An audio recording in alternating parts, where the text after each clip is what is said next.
Hello, everyone. Welcome back to the Trev and Lev show here on YouTube.com. I'm Trev. He's Lev. And let's get straight into it. The curse is broken. We did it. We were We did it, wrong. Lev. We were wrong. We were, we were Thankfully, wrong. thankfully we were wrong. We were really wrong. Oh, man. Very, very wrong. But you really can't blame us though.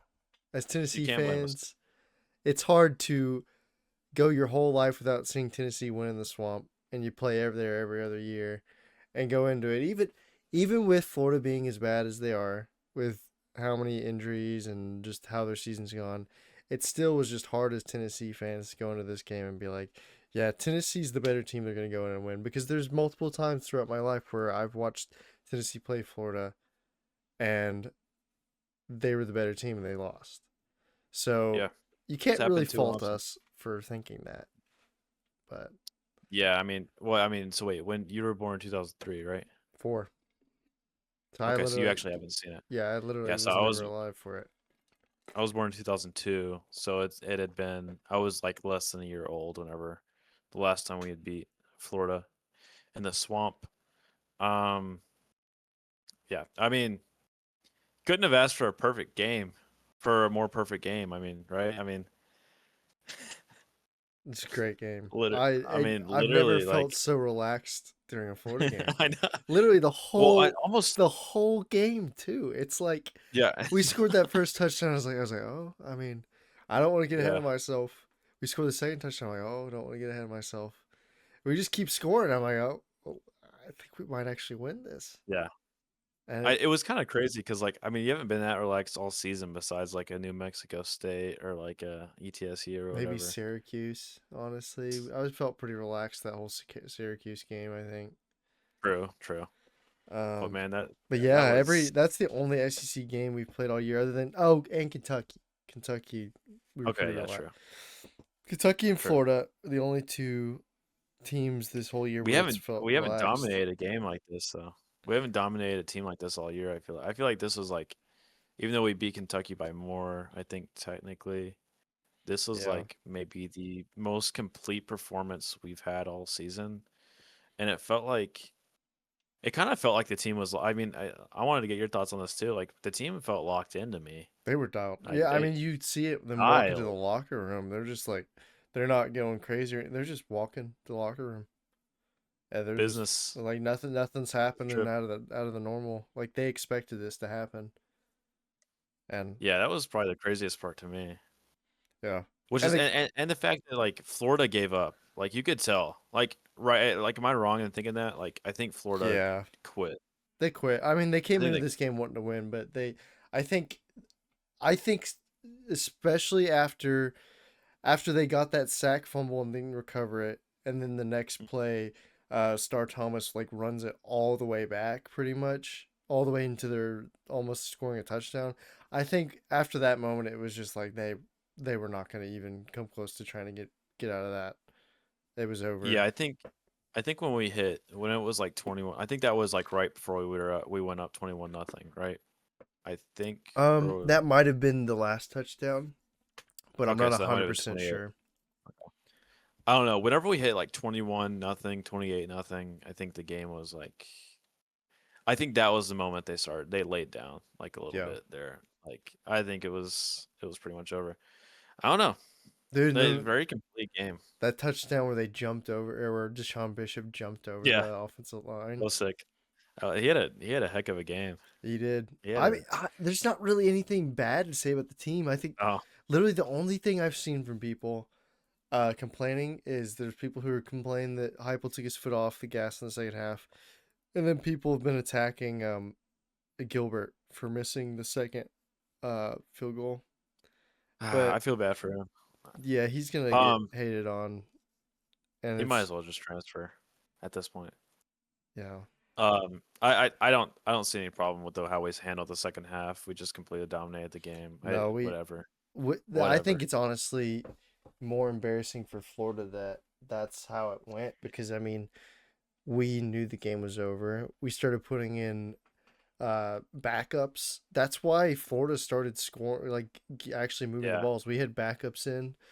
Um, And the fact that we didn't score a single touchdown in the second half or a single point in the second half, and it didn't even remotely affect the game. I mean, it's just embarrassing for Florida. The offense was so dialed and consistent. Like that's the best we've seen them play so far this year. And this is a good Florida defense. It's a defense that gave Georgia problems. I mean, like the offense was so dialed. What the first like 3 or 4 possessions they scored a touchdown, maybe Mm-hmm. three, and then we punted. Right, I think. And then the defense also just matched that intensity. Like I think they finished the first quarter with 1 yard of total offense. Yeah. And I'm pretty sure. I mean, how far into the second quarter was it before the Florida got a first down? Was it in the first few minutes or was it like I feel like we scored 2 touchdowns before they got a first down. I don't. Oh, okay, okay. I I think we think had I feel 14 like they started the points game. Okay, before they got a first down. yeah, I Because think they started the they got game with that one two first three and down, but outs. it got called back. The holding call. To get contact. Yeah.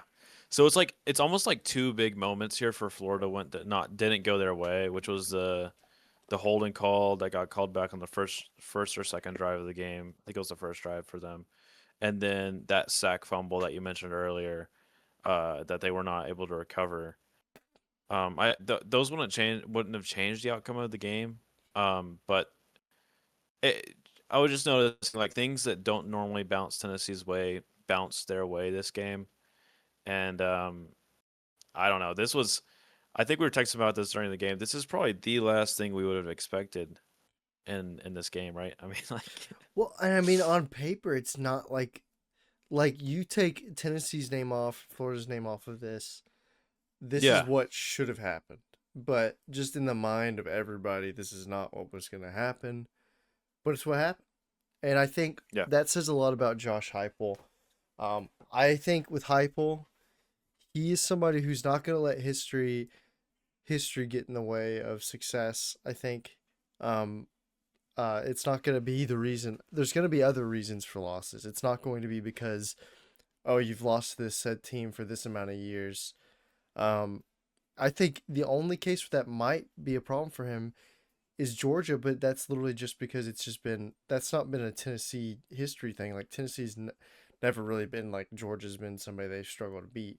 I think it's something with Heupel where somebody on Tony Basilio's show last night compared Georgia. Georgia is Josh Heupel's Florida for like in comparison to Philip Fulmer.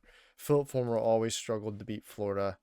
I think Georgia is Josh Heupel's Florida. My only pushback on that is Georgia is really really good. Like, I mean, Oh yeah, yeah. consistently But I'm they're just saying consistently a top three SEC. it's the team that he has not beaten. It's the only team he's not Okay, that's beaten. true.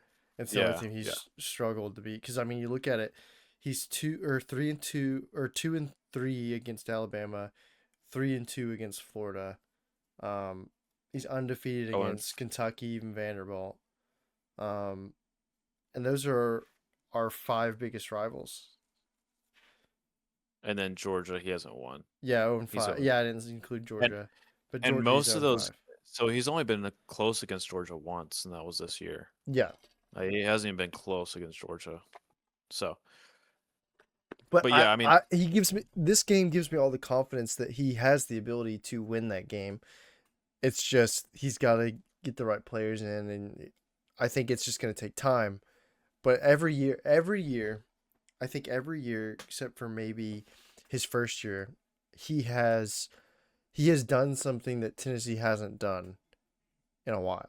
Every year. I mean, you have yeah, 2022, he beats Alabama and Florida at home, which is not yeah. something that Tennessee really had done much for that. Um, the next year, he loses to Alabama and Florida. I think maybe that year you could maybe say he didn't uh the Joe Milton year. He didn't really do anything of note necessarily, but he did win 9 games. Um so Yeah, and a down year. Yeah. it was a down year, but still a good season for the instance of you won 9 games. So that's more than what most coaches the last few years have done. And then you have last year we beat Alabama and Florida again at home. Um, and then this year you beat Florida at Florida. So every And year, also, you make the playoffs last year. oh yeah, and the playoffs. That's right. But so every year he's done something, and I mean every year he's had a bad loss here and there. Um, but he's still growing, and I think I've seen growth in Hypo a lot as a coach in the sense of that he's a more well-rounded coach now than he used to be. When he first got here, he was very offensive oriented, and not to say he's Yeah. not anymore, but he's definitely more well-rounded now, and he he coaches like a coach. He's not he For instance, in this game, he's not just there to run up the score and make his offense look good. He he did the smart thing, and I know a lot of people complained about us not running up the score on Florida because we very well could have. If we wanted to, we Mm. could have scored 50 points on this team if we wanted to. But it was not the smart decision because you're getting injured players. You have one more really important game left in the season. Why why put in that much effort when you're not even trying to get to the playoffs? So having you can't really make it to the playoffs. So trying to get like a crazy point differential isn't going to help you at all. Um, and you're just going to risk hurting players, and you know they're not going to come back. So you might as well just run the clock out and just win the game. I think that shows him as an actual coach more so because most coaches don't just run up the score to run up the score. Yeah. Um, so I've seen a lot of growth in Hypel, and it makes me feel. I think we've we've been more confident after some of the bad losses this season than a lot of the other people in the fan base. But this game gives me all the confidence back that I had maybe lost a little bit of because most other coaches would have lost those games and then gone into this game and lost it too. But Heupel bounced back and won the game when no other Tennessee coach since Philip Fulmer had done that.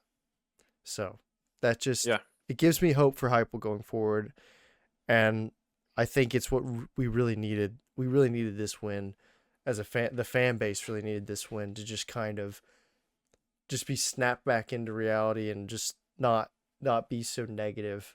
It was just a good day. There's nobody really being negative after this loss, other than people Yeah. just being like, "Oh, we didn't run up the score. We should have," which is a stupid complaint. Yeah.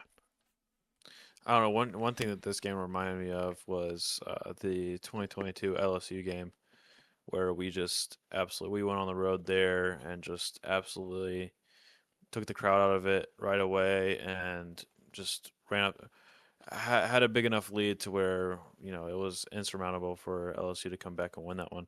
Mm-hmm. Um, very very similar to in my opinion because that was a very very quick start and then just things didn't go the opponent's way and then we were just able to kind of sit on the lead there. I think. Oh, what do you think about this offensive performance? Because you know I think it was probably the most balanced attack we've had all season, and I think that helps Joey out a lot. But yeah, I was curious to get your thoughts on that. The run game was great. The tight end play was great. I think so. I think a lot of it had to do. I think Florida really I think they went into this game respecting our receivers, and they really focused on stopping our receivers. And I think high Specifically the deep ball. yeah, and I think we knew that was going to happen. And so we came prepared, and we had plays dialed up for Ethan Davis, and then we blocked. This was one of the best blocked games I think we've had all year. I think our offensive line played their butt off, and they've struggled this year with run blocking. It was not a struggle in this game. Deshaun Bishop and Star Thomas were having a field day, um, and it was Yeah, just great to see. We were getting 4, 5, 6 yards just about every carry at least, which is exactly like you want to get those big break runs, but if you get 4 or 5 yards a carry, yeah, that's a that's what first you want. down. So Hmm. I mean that's what you want at least. And so they had a great game. I love some of the play calling. I mean, in the second half, Yeah, they stopped the crazy play calling. Because they don't want to put more on tape than they need to. But they had in the yeah, first half they had some really good plays. The throw to Ethan Davis where he got that touchdown, great play, great move by Ethan Davis, who had a phenomenal game. What That about one, that Mike reverse, the Matthews, Mike Matthews reverse? Yeah, that that Mike was Matthews reverse. that was Beautiful. cinema on screen Yeah. right there. And then Yeah. I don't. This wasn't necessarily a play that they were literally just trying to run. They were just gonna run and punt it, and Star Thomas just he makes a move and gets all the Yeah. way to the end zone pretty much. And The effort out of the offense was perfect. I mean, it effort, execution. You take the pressure off of Joey. He only throws it 22 times, so he doesn't make any mistakes. Obviously, that sack fumble is something he struggled with this year. yeah, His but blind side, but that's not on yeah, him that wasn't that necessarily. much. Yeah, because I mean, Star Thomas missed a block, I think, Yeah, and he didn't have. yeah, but He just was about to get rid of the ball, and it was just bad timing. But he was very he's the one composed, who very got the composed ball. on this He's one. the one who got the fumble back, which I think Yeah, that says a lot about him. Uh, Most of the time, it's not the quarterback who gets the fumble back. yeah, yeah, Um, if the yeah. If you team just got laid out, yeah. and that just I tells you mean, I everything don't you know. need to know about Joey. Is Yeah, he cares? He's not. He is a stand-up guy, and he's maybe not the greatest quarterback of all time, but he's a great person, and he really cares, and he puts in the effort, and you can just see that in this game. Um, yeah. just a It's great probably one of guy, the a better great games. I quarterback. mean, it doesn't really show up on the stat sheet, but this is the most composed game I think he's had all year. One of the better games he's played. He wasn't asked a whole lot, and he didn't make any mistakes. Well, And I think that's what you need out of him to win this game. well, they didn't really need to do anything crazy. They just needed the dink and dunk, and just the short passes were enough to win this game. They didn't really have to go deep. I don't really remember of any deep balls in this game. I think I don't next either. week that's going to be more of a threat because I don't think Vanderbilt's secondary is Yeah, that great. their secondary is not great. Yeah. So I think that's Um. going to be a very high scoring game. But we'll talk more about that in a later episode. But yeah, Yeah, and then switching over to the defense here, kind of before we get into our players of the game. I mean, you can't ask any more of the defense. in my A opinion, they had a perfect game. shutout. They had a shutout Yeah, because, I mean, those the 11 game was over at points, halftime. those Yep. 11 points were garbage time points where you have backups in playing, and Florida still has probably most of their starters in. So You embarrassed Florida at home. Like that was an embarrassing offensive performance from the Florida Gators. yeah, And the way they were able to put pressure on DJ and not only put pressure on him but also get him down to the ground, sack him, put hits on him. Arion Carter, I thought played a really physical football game. T Had a Lander had a couple great game really big too. hits. T Lander with some big hits. Good, really good plays. I don't know. I think that was probably one of the better defensive performances we've seen this year. It's the Statistically, probably the best. least amount of points scored on us against an SEC team. You see that they're only allowing 15 first downs. Florida was only 2 for 9 on third downs, which was huge. That big fourth down stop, I forgot about that. They gave up no ground on that fourth down play.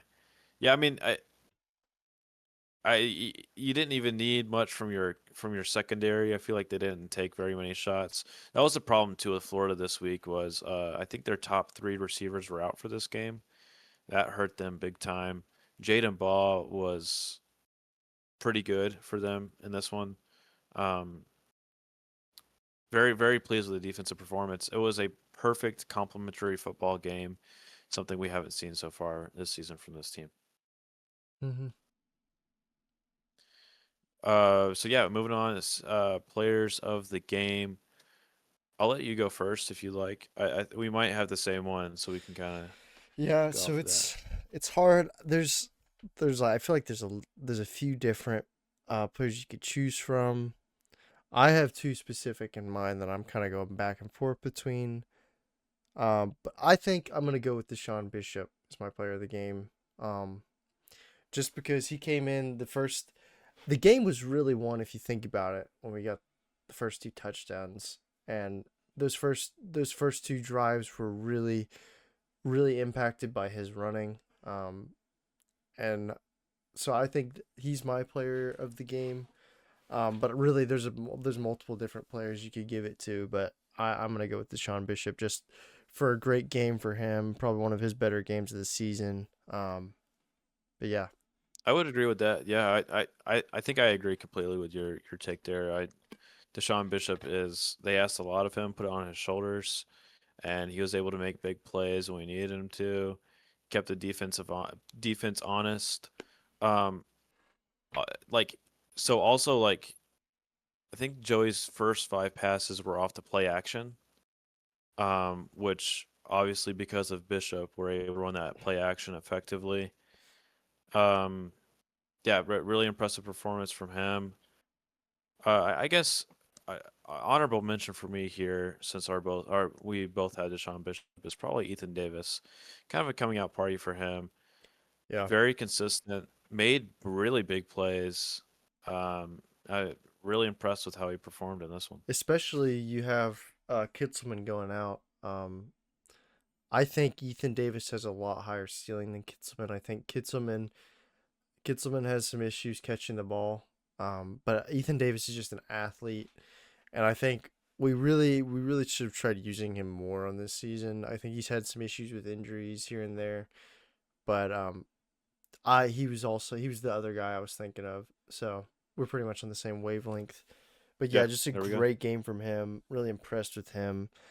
Mike Matthews had a good game. I wouldn't say he He was did. player of the game, but he had a good game. I really liked some of the stuff I saw from him. I just like the way he plays. He plays with such high energy, and it means a lot to him. I feel like a lot of these players.